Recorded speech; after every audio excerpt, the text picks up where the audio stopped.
nuestra muestra. Vimos cómo se define el índice de yodo, que son los gramos de yodo que son absorbidos, en donde, pues, en los dobles enlaces que contenga mi molécula, porque de una molécula a otra, el número de insaturaciones es diferente. Entonces decíamos que son los gramos de yodo absorbidos en los dobles enlaces o en las insaturaciones por cada 100 gramos de muestra. Revisamos que tenemos dos reactivos para poder evaluar el índice de yodo. Uno es el reactivo de Janus y el otro es el reactivo de Higgs. Uno es a base de yodo bromo, el otro es a base de yodo cloro. Revisamos rápidamente el procedimiento de manera resumida. También vimos la fórmula que se aplica para calcular el índice de yodo. Comentábamos que todo el material debe de estar limpio y seco.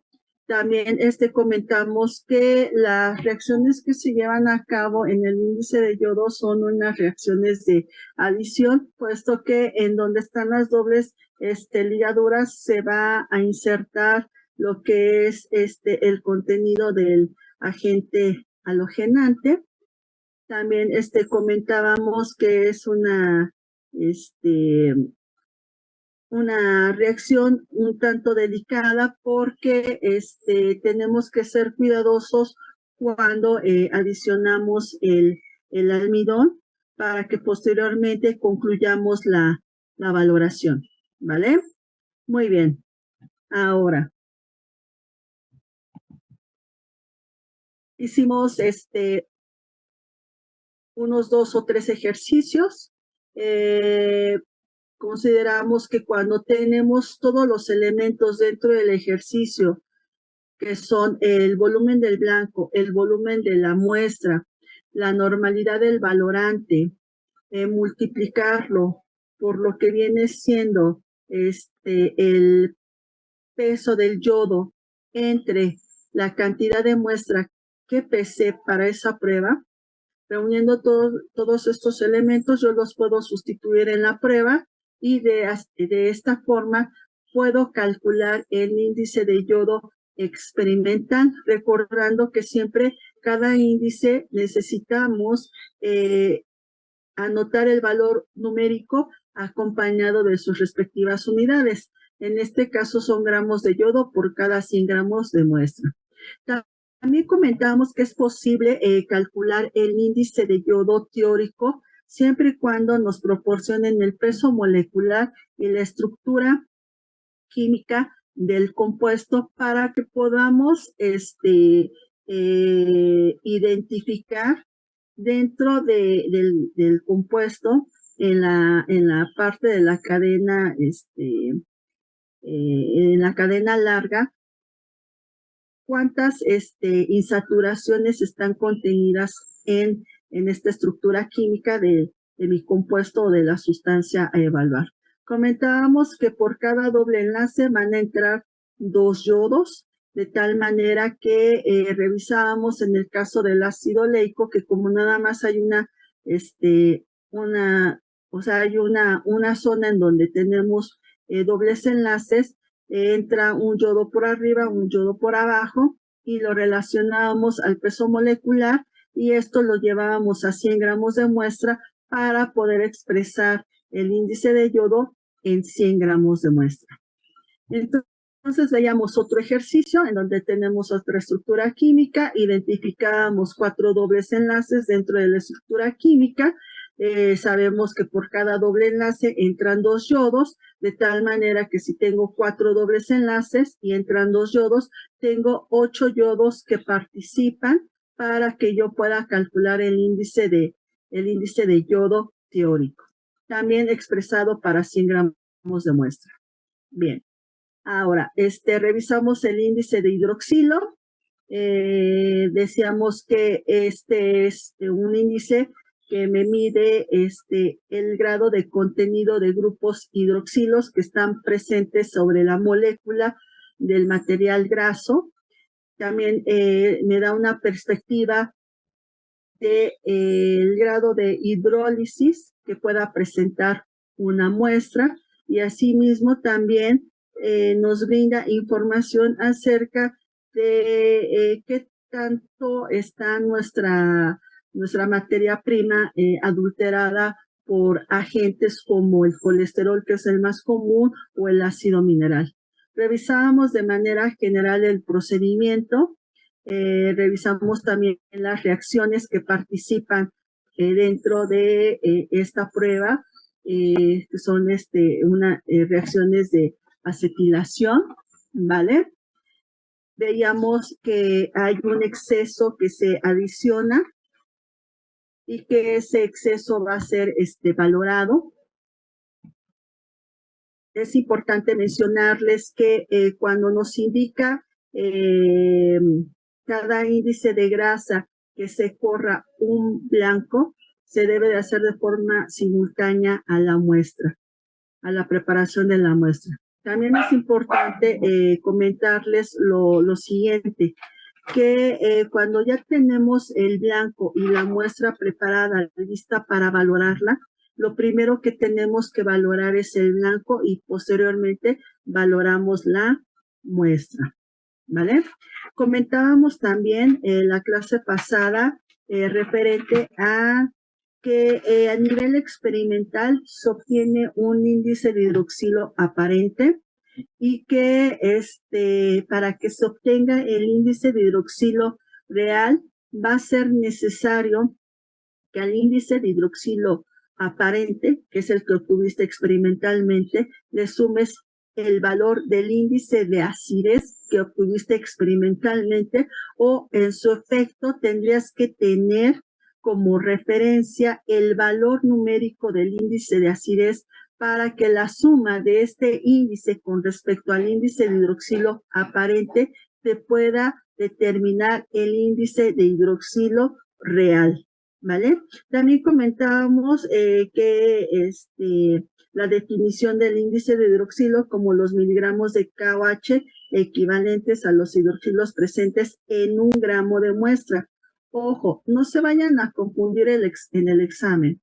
En el índice de yodo lo referimos para 100 gramos de muestra. En los demás índices ya está referido para 1 gramo de muestra, ¿vale? Muy bien, entonces,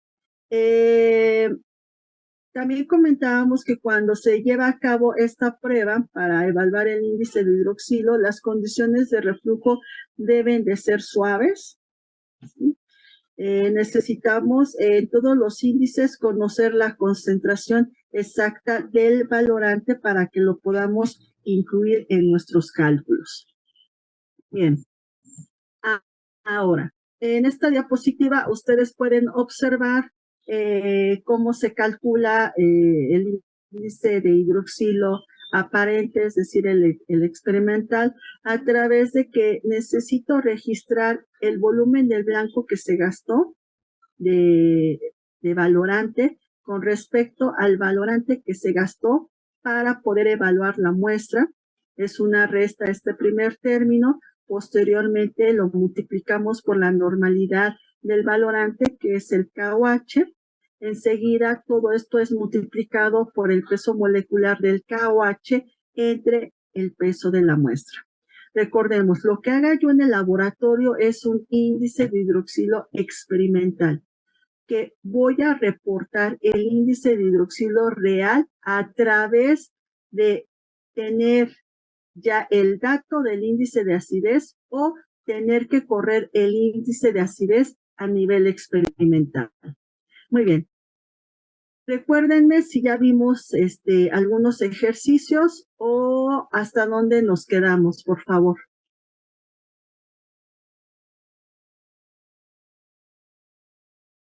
No, profesora, apenas vamos a empezar con el ejemplo 13, porque nos quedamos en el ejemplo 12 de yodo.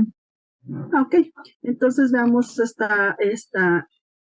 este ejercicio es muy, muy sencillo. La verdad es que no tienen que preocuparse por el examen final, porque ahí les vamos a dar todos los elementos, ¿vale? Muy bien. Entonces, se nos indica que para calcular este índice de hidroxilo, ¿sí? Se pesó 1.8 gramos de muestra, se reflujó con un reactivo de acetilación. Comenta, el reactivo de acetilación puede cambiar.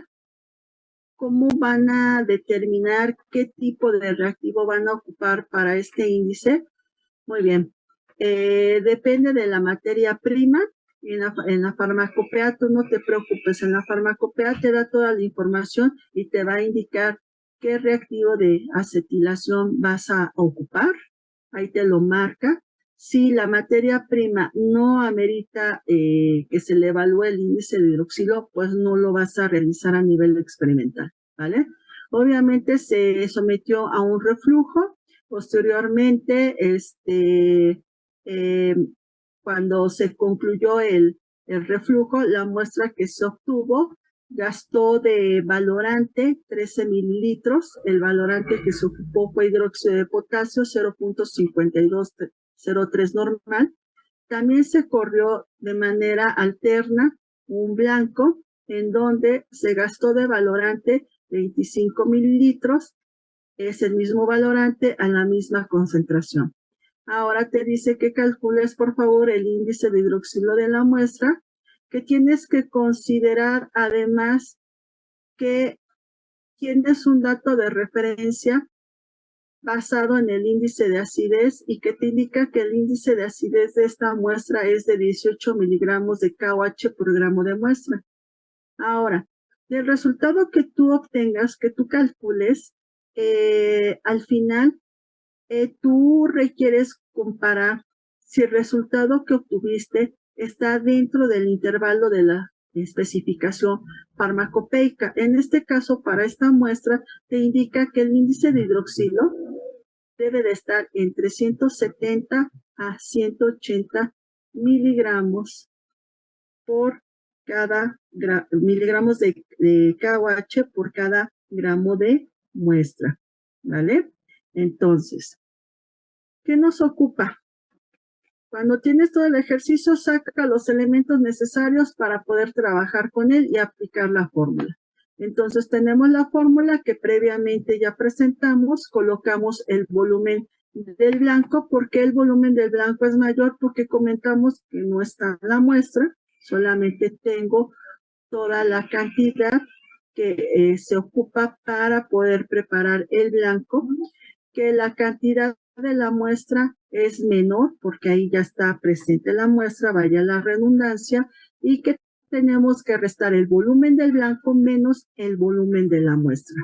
Esto por la normalidad del KOH que tengamos por 56.11 entre 1.8 gramos. Al momento de que resuelvas esta operación, el resultado final debe de quedar, lo debes de comparar contra la especificación. Entonces, a ver, si me podría indicar algún integrante del grupo si el resultado que estamos proyectando es correcto para tomar participación. Sí, es correcto, profesor. Nombre, por favor. Uribe Minor. Uribe. Muy bien. Entonces, el resultado que tú obtienes al aplicar la fórmula es del índice de hidroxilo aparente. ¿Cómo vas a saber si es el aparente o es el total? El aparente lleva una comita arriba. Aquí tú la puedes visualizar, ¿vale? La especificación no lleva comita arriba, sino nada más viene la letra I, punto H, y con eso tú deduces que es el total. Cuando ves la comita es el aparente, ¿vale? Entonces tú lo que acabas de calcular es el aparente. Ahora, te indica la siguiente fórmula, que tú para que calcules el real tienes que asociar el índice de hidroxilo aparente más el índice de acidez.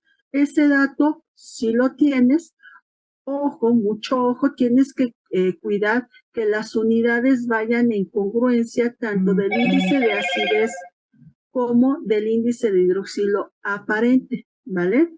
Entonces, como aquí está expresado en miligramos de KOH por gramo de muestra y el índice de acidez también está expresado en miligramos de KOH por gramo de muestra, entonces podemos proceder de manera directa.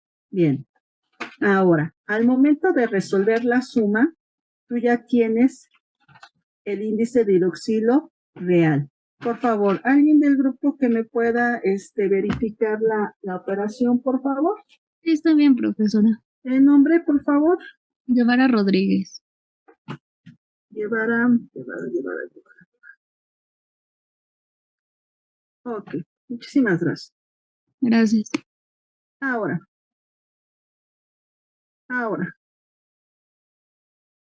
La suma te da 212.6269 miligramos de KOH por gramo de muestra.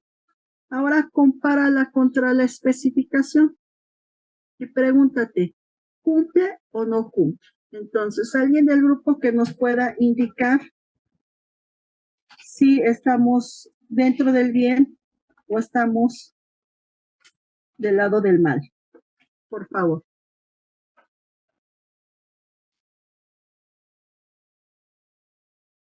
Nosotros obtuvimos 212 y la especificación te marca de 170 a 180. ¿Cumple o no cumple?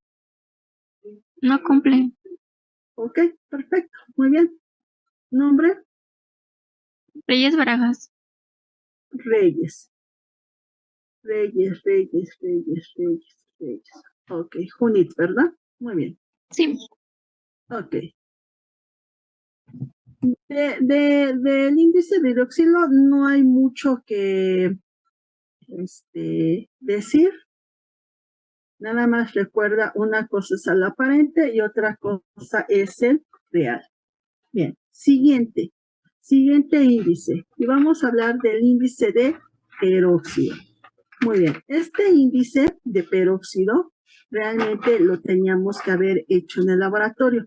Ya no lo alcanzamos a hacer a nivel experimental, pero no hay mayor ciencia. Simplemente el índice de peróxido te va a medir el grado de oxidación que esté presente en tu muestra.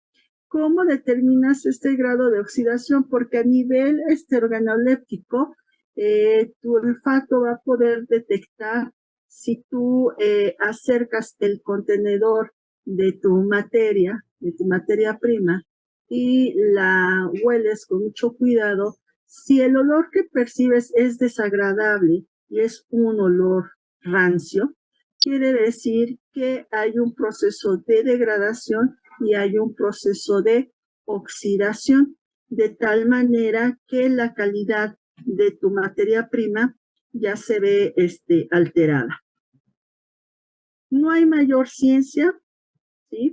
La oxidación se da por factores muy importantes como la temperatura, la exposición al aire, la exposición a la humedad, la exposición a la luz.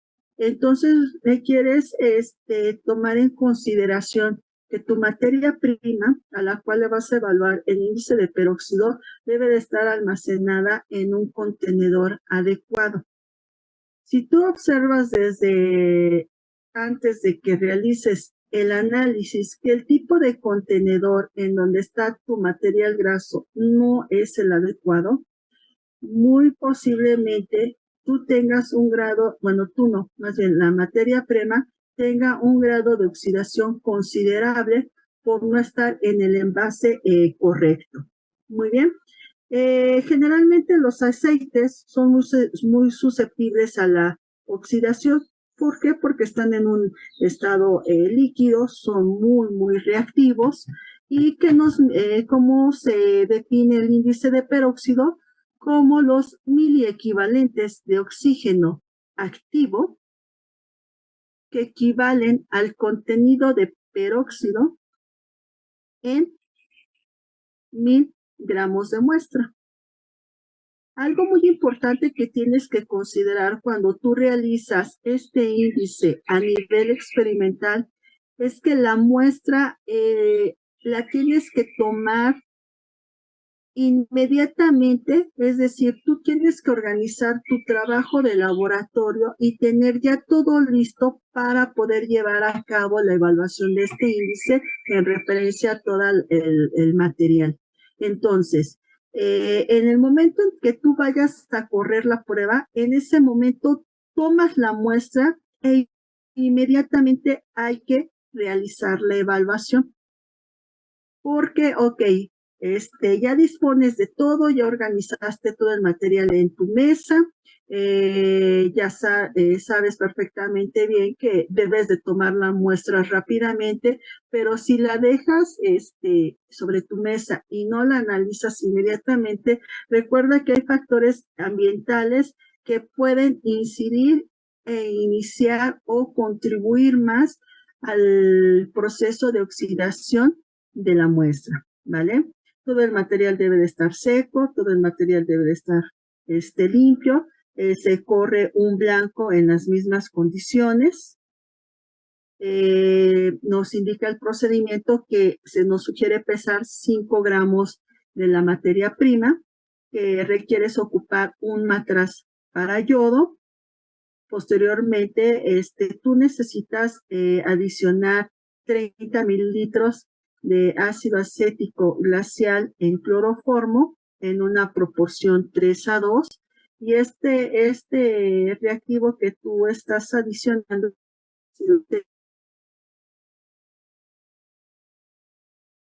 va a permitir disolver la muestra.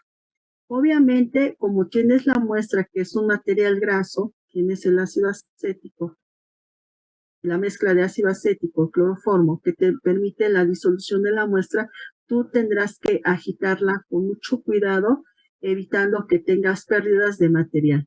Posteriormente, una vez que ya la materia prima esté incorporada, vas a adicionar 0.5 mililitros de una solución de yoduro de potasio saturado y vas a agitar aproximadamente durante 1 minuto. Una vez que concluyas ese minuto de agitación, vas a agregar 30 mililitros de agua y vas a valorar con tiosulfato de sodio a una normalidad de 0.01 normal, solución valorada. Vas a ir agregando lentamente el tiosulfato, ¿sí?, al contenido de tu matraz para yodo y vas a ir agitando de manera continua. ¿Hasta qué punto? Porque tú vas a ir adicionando tiosulfato, vas a llegar a un punto en donde el contenido que tengas en el matraz de yodo, o en el matraz para yodo, perdón, ese contenido esté en un color amarillo. Se dice que amarillo paja. Ahí en ese momento, en ese preciso momento en donde tú llegues a esa coloración amarillo paja, tú vas a agregar 5 mililitros de almidón, solución indicadora, ¿sí? Y vas a continuar la valoración porque cuando tú cuando tienes el amarillo paja y agregas los 5 mililitros de almidón, ese amarillo paja con la adición del almidón va a pasar a un color azul. Obviamente que cuando tú continúas la valoración con el tiosulfato de sodio a la misma concentración que te acabamos de mencionar, que es 0.01 normal solución valorada, tú vas a continuar hasta que este color azul desaparezca y tengas un contenido, un medio transparente. Si tú logras ver a transluz o a contraluz, que todavía hay unas como pequitas que andan nadando ahí como tiburones de un color azul, eso es un indicativo de que todavía te falta un poquito de valorante por adicionar para poder concretar la valoración, ¿vale? Muy bien. Ahora, ¿Qué reacciones se están llevando? Aquí te menciona la diapositiva que cuando una muestra se oxida, se produce peróxido de hidrógeno, que es un indicativo del proceso de oxidación. Muy bien. Entonces, este índice determina el peróxido de hidrógeno producido. Este reacciona con el yoduro de potasio y con el ácido acético, ¿vale? Y el yodo que se libera es valorado con el tiosulfato a la concentración que te acabo de compartir. ¿Cómo vas a calcular el índice de peróxido? La fórmula es muy sencilla. Te indica que tienes el volumen que gastaste en el valorante, que en este caso es el tiosulfato de sodio, por la normalidad del tiosulfato de sodio, vas a multiplicarlo por 1000 y tienes el volumen de la muestra menos el volumen del blanco, y eso lo divides con respecto a la cantidad de muestra que tú pesaste en gramos. Bien. Ahora, cuando tengo a mayor índice de peróxido, es menor la capacidad antioxidante de la muestra, ¿vale? Muy bien. Ahora vamos con un ejercicio. En este ejercicio nos indica que pesaron 4.8763 gramos de muestra de aceite de almendras en un matraz para yodo. Se agregaron 30 mililitros de ácido acético en cloroformo. Para disolverla, se adicionó 0.5 mililitros de la solución de yoduro de potasio saturada, se agitó durante 1 minuto, posteriormente se adicionaron 30 mililitros de agua, se valoró la muestra con tiosulfato de sodio a una normalidad de 0.0098 normal. Utilizando almidón comunicador, se gastaron 2.3 mililitros, se corrió un blanco bajo las mismas condiciones y se gastó un volumen de 0.03 mililitros del valorante. Ahora nos indican que calculemos, por favor, el índice de peróxido y el resultado que tú obtengas, compararlo contra la especificación que establece la USP. Entonces tenemos el volumen del blanco, que en este caso son 2.3 mililitros, el volumen de la muestra, tenemos el volumen de la muestra que son 2.3 mililitros, menos el volumen del blanco, que son 0.03 mililitros, lo multiplicamos por la normalidad, luego por 100, entre el peso de la muestra. Una vez que resolvamos esto, obtenemos que el índice de peróxido es de 4.5621 miliequivalentes de oxígeno por cada 100 gramos de muestra. Este resultado lo comparamos contra la especificación y determinamos que la muestra sí cumple con este índice de peróxido. Y por último, de alguna manera, ya lo habíamos comentado a nivel presencial, el último índice para evaluar es la materia insaponificable, y son todas aquellas sustancias que no son saponificables por los hidróxidos alcalinos. Permítanme un momento. Por los hidróxidos alcalinos, y comentábamos que los materiales que son comúnmente adulterantes de un material graso están considerados el colesterol, el aceite mineral, los alcoholes alifáticos, materia orgánica derivada del petróleo, ¿vale? El procedimiento es un tanto sencillo, no es gran ciencia. De alguna manera revisamos un video, solamente voy a abordar los puntos más concretos. Primero tenemos que saponificar la muestra, ese es un hecho. ¿Por qué? Porque necesitamos posteriormente a través de realizar una serie de extracciones, obtener la materia insaponificable que va a estar contenida en la fase etérea.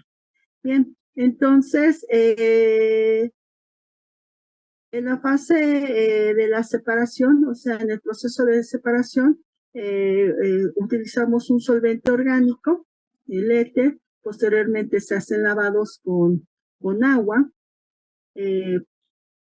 Una vez que se hacen los lavados con agua, se pone hidróxido de potasio.